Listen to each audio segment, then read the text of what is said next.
నమస్కారం. హైందవ మతము, సనాతన ధర్మం. సనాతన ధర్మం అంటే శాశ్వతమైనటువంటి ధర్మం. దీని గురించి హిందూ ధర్మం యొక్క మరో పేరుగా కూడా దీన్ని ఉపయోగిస్తున్నారు. సనాతన అంటే శాశ్వతము, నిత్యము, కాలాతీతము, కాలానికి అతీతము అని అర్థం. సనాతన ధర్మం అనేది ఒక లోతైన పరిశీలన కనుక మనం చేస్తే సనాతన ధర్మం ఒక వేదాంత ప్రక్రియగా కాకుండా కొన్ని ప్రాథమిక జాగ్రత్తలు తీసుకొని ప్రజల్లో జ్ఞాన పిపాసను కలిగించేలా చేసేందుకోసం కొన్ని మనం పాటించగలగాలి. ఇది ఒక జీవన శైలి.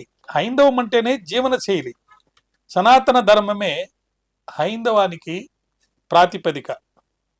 సనాతన సహేతుక ధర్మం అంటే అది పురాతన ధర్మము, నిత్య నవీనము, సత్యము, పరోపకారం, త్యాగం, సేవ, ప్రేమ ఇవన్నీ కూడా సనాతన ధర్మంలో భాగమే.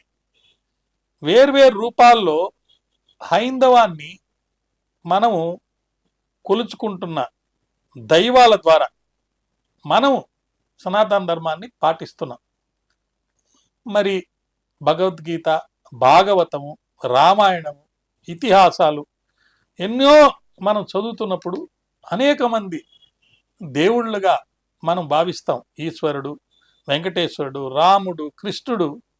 మరి ఇవన్నీ కూడా, ఈ భావాలన్నీ కూడా హైందవ సనాతన సహేతుక ధర్మానికి మనల్ని మన జీవన శైలిలో నడిపిస్తూ తీసుకువెళ్తూ ఉంటాయి. ఏకం సత్ విప్ర బహుధా పదంతి అన్నారు ప్రాచీనులు. అంటే ఇంతమంది దైవాలు మనకున్నా కూడా అందరూ ఆ భగవంతుని రూపాలే. మరి మతాలు వేరైనా దైవం ఒకటే అన్నప్పుడు మనం ఆ సనాతన ధర్మాన్ని పాటించాలంటే మనం ఎలా ఉండాలి, ఏం చేయాలి అనేది చాలా ముఖ్యమైన విషయం. మన జీవన సరళిలో మనకు హైందవ సనాతన ధర్మాల గురించి ఎన్నో విధాలుగా చాలామంది చెప్తుంటారు. అయితే మహర్షుల తప ఫలంగా మరి వారి దార్శనిక దృక్పథానికి నిదర్శనంగా మానవ జాతికి లభించినటువంటి చక్కటి మంచి గొప్ప హైందవ మతంలో ఈ సనాతన ధర్మం అనేది మిళితమైపోయింది. ఆ సనాతన ధర్మాన్ని మనం పాటించాలంటే సత్యం వద, ధర్మం చెర, నిజం మాట్లాడు, ధర్మంగా ఉండు. ఎంత చిన్న విషయం అండి. చిన్న పిల్లల దగ్గర నుంచి పెద్దవాళ్ళ దాకా అందరూ చెప్తుంటారు నిజం మాట్లాడండి.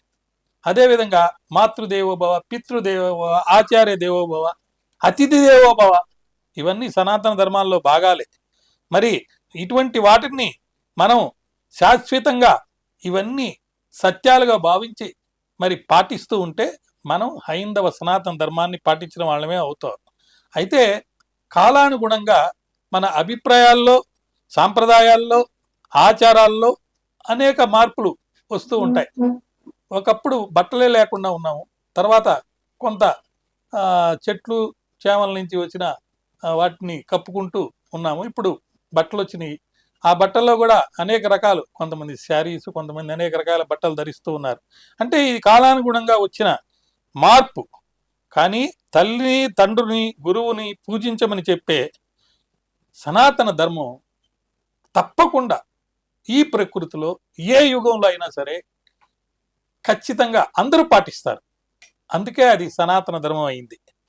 సత్యం పలకటం, ప్రియంగా పలకటం, అబద్ధాలు చెప్పకపోవటం, మంచిగా ఇతరులతో మాట్లాడటం, సత్సంబంధాలు కలిగి ఉండటం, మరి ఇతరులకి సహాయం చేయటం, ప్రియమైనప్పటికీ అసత్యాన్ని పలకకుండా ఉండటం, ఇవన్నీ సనాతన ధర్మాల్లో భాగాలు. అవి మన జీవన శైలిలో, జీవనయానంలో మనం పాటిస్తూ ఉన్నాం. మరి ఎప్పుడైనా ఎక్కడైనా సరే మనం కొన్నింటిని నిబద్ధతతోటి పాటిస్తూ మన జీవన శైలిలో భాగంగా ఉన్నాయి చూస్తే అవన్నీ సనాతన ధర్మంలో భాగమే. ఎవరు మనకు సహాయం చేస్తారో వాళ్ళకి ప్రత్యుపకారం చేయటం అనేది సనాతన ధర్మంలో భాగం. అలాగే బలహీనల్ని ఎవరైనా పీడిస్తుంటే వాళ్ళని రక్షించడానికి మనం ఒక మంచి ఆలోచన చేయాలి, సహాయం చేయాలి. మరి ఇతరుల యొక్క హక్కులని ఎవరైనా కాలరాస్తున్నారనుకోండి, మీరు ఏ ప్రొఫెషన్లో ఉన్నా, ఎక్కడ ఉన్నా వారి గురించి ఆలోచించి వాళ్ళ కొంతైనా మనం సహాయం చేయగలిగితే తప్పకుండా వాళ్ళకి మంచి జరిగినప్పుడు వాళ్ళ హక్కులకి భంగం కలగకుండా వాళ్ళ హక్కుల్ని వాళ్ళు అమలు జరుపుకోగలిగినప్పుడు అధర్మాన్ని మనం దూరం చేసిన వాళ్ళం అవుతాం, ధర్మాన్ని పాటించిన వాళ్ళం అవుతాం. అదే భారతీయ సంస్కృతికి 4 స్తంభాలుగా ఇటువంటివన్నీ నిలబడి మనల్ని, ఈ హైందవ మతాన్ని, ఈ సనాతన ధర్మాన్ని మరి తప్పకుండా మున్ముందుకు తీసుకువెళ్ళి విజయాల్ని సాధింపజేసేదానికి, ఆధ్యాత్మిక ఆనందంతో బతికేదానికి అవకాశం ఖచ్చితంగా మనకు కల్పిస్తున్నాయి. మనం ఇందాక అనుకున్నాం, రామాయణం, మహాభారతం, భాగవతం, ఇంకా ఇతిహాస కథలు, ఇవన్నీ కూడా పెద్దలు పిల్లలకి ఎందుకు నేర్పిస్తున్నారంటే వాళ్ళ జీవన శైలిలో వచ్చే మార్పుని మరి ఖచ్చితంగా ప్రభావితం చేయటానికి. మరి హైందవ ధర్మానికి ఇవన్నీ మూల స్తంభాలుగా నిలబడినటువంటి ఈ యొక్క రామాయణ, మహాభారత, భాగవత, ఇతిహాస కథలు, వాటికన్నా పూర్వం ఉన్న వేదాలు, వేదాంత సారమైనటువంటి ఉపనిషత్తులు పలు సందర్భాల్లో మనకు అనేక విధాలుగా చిన్న చిన్న విషయాల మీద కూడా సూక్ష్మంగా మోసం వచ్చేదానికి మనకు ఎన్నో రకాలైనటువంటి ఆలోచన రేకెత్తించే విషయాల్ని చెప్పబడుతున్నాయి. హైందవ ధర్మాన్ని అనుసరించేవారు ఆత్మ వత్సర్వభూతాని అనుకుంటూ ప్రపంచానికి గొప్ప తేజోమయమైన విలువల్ని అందిస్తున్నారు, అందివ్వాలి, అందిస్తూనే ఉంటారు. సహనం సనాతన ధర్మ మార్గం. విద్వేషానికి అసలు తావు లేదు. ఆచారాలు, సాంప్రదాయాలు వేరు, అవి మారుతూ ఉంటాయి. కాలానుగుణంగా వచ్చే మార్పులు, ఉదాహరణకి ఒకప్పుడు బాల్య వివాహాలని ఉండేవి, సతీ సాగమాలు, స్త్రీలను బాధించటం, ఇలాంటివన్నీ దురాచారాలుగా మరి కాలగతిన మనం తెలుసుకొని సాంఘిక సమస్యలుగా వాటిని గుర్తించి సనాతన ధర్మం వీటిని ఆమోదించడం లేదు. కాబట్టి తప్పకుండా మార్పులు అనేవి వచ్చినాయి. ఈ యుగంలో కూడా కాలానుగుణంగా వచ్చే మార్పులకు తట్టుకుంటూ ప్రపంచానికి మన హైందవ ధర్మం, సనాతన ధర్మం, సహేతుక ధర్మము ఒక మంచి నీతి సూత్రంగా మనుషులంతా పాటించాల్సిన సాంఘిక జీవన ధర్మంగా మనల్ని ముందుకు నడిపిస్తూ మన జీవన యానంలో భాగమై మన అభ్యున్నతికి పాటు పడే విధంగా చేస్తున్నాయి.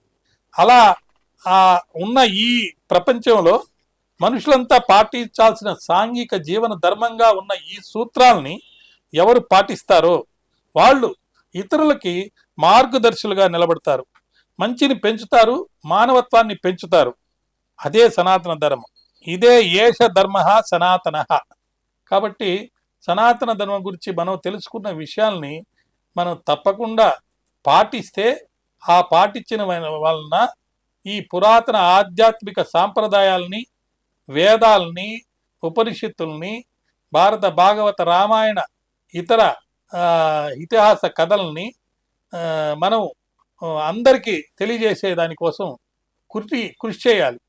ఆ సనాతన ధర్మ విశిష్టతని మనం గనక అందరికీ చెప్పి వాళ్ళని దాన్ని పాటించే విధంగా చేస్తే ఖచ్చితంగా ఈ ప్రపంచంలో మన హైందవ సనాతన ధర్మాల్ని, అదేవిధంగా ఆ ధర్మాన్ని పాటుపడుతున్న వ్యక్తులకి రక్షణని మనం శాశ్వతంగా, నిత్యంగా, కాలానికి అతీతంగా మనం ఖచ్చితంగా ముందుకు తీసుకెళ్ళగలుగుతాం.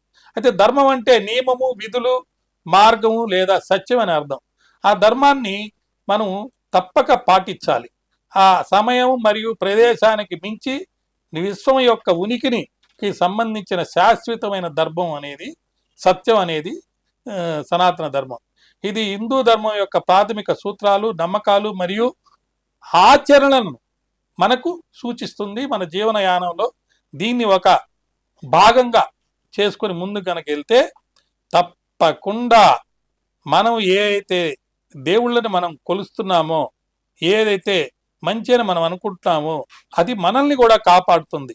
కాబట్టి కాలానుగుణంగా సాంప్రదాయాల్లో వచ్చిన మార్పులకి అనుకూలంగా మార్పులు చేసుకున్నా కూడా ధర్మాన్ని మటుకు అందరూ పాటించాలి. ఆ ధర్మాన్ని, అంటే ధర్మం అంటే ఇందాకే మనం అనుకున్నాం, శాశ్వతంగా, నిత్యంగా, కాలాతీతంగా, మరి ధర్మం యొక్క ప్రాథమిక సూత్రాలు, నమ్మకాలు, మరి ఆచారాలని మనం కాలానికి అతీతంగా పెట్టుకొని ముందుకు తీసుకెళ్ళగలిగితేనే మనం విజయాల్ని సాధించి అద్భుతమైన జీవితాన్ని, హృదయ ఆత్మ ఆనందాన్ని పొందుతామని నేను నమ్ముతున్నాను, విశ్వసిస్తున్నాను. మీరు కూడా అలా పాటించాలని కోరుకుంటున్నాను.